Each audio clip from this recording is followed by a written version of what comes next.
వాస్తవం ఇది.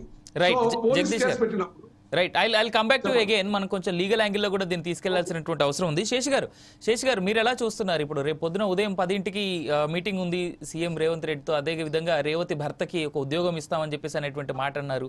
2 కోట్ల రూపాయల వరకు ఆర్థిక సాయం ఇస్తున్నాం అనేటువంటి మాట ఓపెన్ గానే పబ్లిక్ గానే చెప్పినటువంటి మాట. ఇందాకే మన డిబేట్ కి 2 నిమిషాల ముందే వాళ్ళు లైవ్ లో కూడా చెక్స్ ఇచ్చినటువంటి సంఘటన ఉంది. సో ఇలా అంటే ఇక్కడ సింపుల్ గా బాధ ఏంటంటే, అంటే ఉన్నటువంటి క్వశ్చన్ ఏంటంటే అందరి నుంచి వస్తుంది, బాధితులు వద్దనుకుంటే నిందితులపై కేసులు ఉండవా అనేటువంటిది స్ట్రైట్ క్వశ్చన్.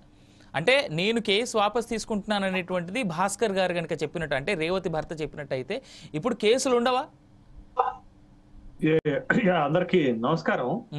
చట్టం పైన ఏ కొద్దిపాటి అవగాహన ఉన్నకైనా ఇది సింపుల్ గా అర్థమైపోతుంది మీరు అడిగినటువంటి క్వశ్చన్. బాధితులు మా మీద కేసు అక్కర్లేదు, మేము కాంప్రమైజ్ అయిపోయినాం, కేసు తీసేయండి అంటే కుదిరే పని కాదు కదండి. చట్టాలు అట్లా ఒప్పుకుంటాయి అనేది ఒకటి. రెండోది ఏంటంటే ఇది ఒక హై ప్రొఫైల్ పొలిటికల్ టర్మ్ తీసుకున్నటువంటి రాష్ట్ర వ్యాప్తంగా ఒక చర్చనీయాంశమైనటువంటి కేసు. In fact national. కాబట్టి ఇప్పుడు బాధితుడు వచ్చేసి తనకు భార్యను కోల్పోయినైనా లేకపోతే కుమారుడికి ఇంజూర్డ్ అయినటువంటి వ్యక్తి వచ్చేసి మేము మాట్లాడుకున్నాము, కాంప్రమైజ్ అయిపోయినాము, మేము కేసు వాపస్ తీసుకుంటామంటే వెనుకకు పోదు. ఎందుకంటే ఆల్రెడీ కేసు అయిపోయింది. ఈ కేసులో అల్లు అర్జున్ కి బెయిల్ శాంక్షన్ చేయటం జరిగిపోయింది. బహుశా ఇక జరగాల్సింది విచారణే. బట్ ఎవరు రేవతి మరణానికి కారకులు, ఎవరు దీంట్లో మోటివేషన్ ఇంటెన్సిటీ ఎంత అనేది ఉంటుంది. కేసు తీవ్రతను బట్టి కూడా మనకు ఉంటుంది. ఇందాక లాయర్ గారు చెప్తున్నా, కేసు తీవ్రతను బట్టి కూడా కాంప్రమైజేషన్ లేకపోతే కోర్టు వేయటం ఇవన్నీ ఉంటుంది ఆఫ్టర్ విచారణ తర్వాత. ఎప్పుడైతే లీగల్ బౌండ్స్ కి వెళ్ళిపోయిందో పోలీసు నుండి, ఇక ఖచ్చితంగా విచారణ ఎదుర్కోవాల్సినటువంటి సందర్భం ఉంటుంది. విచారణ సందర్భంగా మనం ప్రజెంట్ చేసేటటువంటి సాక్ష్యాలు, మనం చేసేటటువంటి ఆర్గ్యుమెంట్ పైనే ఈ కేసులో ఉన్నటువంటి వాళ్ళకి శిక్షలు పడేటటువంటి అవకాశం ఉంటుంది తప్ప భాస్కర్ వెళ్ళి నేను కేసు వాపస్ తీసుకుంటున్నంత మాత్రాన అల్లు అర్జున్ పైన లేకపోతే A18 పైన మొత్తం అక్యూజ్డ్ 18 మెంబర్స్ పైన పెట్టినటువంటి కేసు విత్డ్రా కాదనేటటువంటి విషయాన్ని మనం చూడాలి. రెండోది ఏంటి అంటే, చాలా స్పష్టంగా పోలీసులు నిన్న అల్లు అర్జున్ విచారణ సందర్భంగా ఒక మాట చెప్పారండి. దీంట్లోనే ఈ కేసు తీవ్రత ఏంటో తెలిపింది. ఏంటి అంటే మొత్తం కేసులో 18 మెంబర్స్ ని అక్యూజ్డ్ గా పెట్టారండి. ఈ 18 మెంబర్స్ లో A12 నుండి A15 వరకు ఈ తొక్కిసలాటకు కారణం అనేటటువంటి పాయింట్ FIR లో పెట్టారు. అంటే అల్లు అర్జున్ ఎక్కడున్నాడు? A11 లో ఉన్నాడు. అంటే A12 నుండి A15 వరకు పూర్తి స్థాయి బాధ్యతలు ఈ తొక్కిసలాట కనిపెడితే మరి మిగతా వాళ్ళందరి మీద ఉన్నటువంటి కేసు ఏమైతుంది అనేటటువంటి విషయం మనకి చాలా సింపుల్ గా అర్థమవుతుంది. కాకపోతే అల్లు అర్జున్ ఒక సెలబ్రిటీ కాబట్టి ఈ కేసులో మొత్తం టర్న్ ఆ వైపుకి వెళ్తున్నటువంటి సందర్భాన్ని మనం చూసాం. A1 నుండి A6 A7 వరకు థియేటర్ యాజమాన్యం పైన కేసు ఉంది.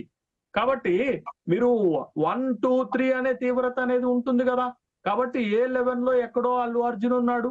మళ్ళీ A12 నుండి A15 వరకు మాత్రమే తొక్కిసలాటకు ప్రధాన కారణం అనేటటువంటి ఒక FIR కేసెస్ ఉన్నప్పుడు కోర్టు ముందు ఎంత మేరకు నిలబడుతుంది, మీరు ఆర్గ్యుమెంట్ జరిగేటప్పుడు ఎంత మేరకు నిలబడుతుంది అనేది ఒక లీగల్ అంశం. అయితే రెండోది ఏంటి అని అంటే, ముఖ్యమంత్రి రేవంత్ రెడ్డి గారితో సినిమా ఇండస్ట్రీకి సంబంధించినటువంటి నిర్మాతలు, హీరోలు, ఎగ్జిబిటర్స్ వీళ్ళందరూ సమావేశమైనంత మాత్రాన ఇక్కడ మనం గమనించాల్సింది ఏంటంటే, ఈ సినిమా ఇండస్ట్రీస్ కి సంబంధించి 2 రాష్ట్రాల్లో ఉన్నటువంటి ఈ సమస్యల గురించి మనం చూడాలంటే, జగన్మోహన్ రెడ్డి ఒకసారి టికెట్స్ రేట్స్ విషయంలో నియంత్రణ చేద్దాం అనుకున్నప్పుడు హీరోలందరూ పోయి కలిసి తర్వాత పాపం ఆ సమస్యని ఉపసంహరించుకున్నాడు జగన్మోహన్ రెడ్డి పైన విపరీతమైనటువంటి ఒత్తిడి తీసుకొచ్చారు. జగన్మోహన్ రెడ్డి సినిమా పరిశ్రమకు వ్యతిరేకమని ఒక చిత్రీకరణ చేశారు.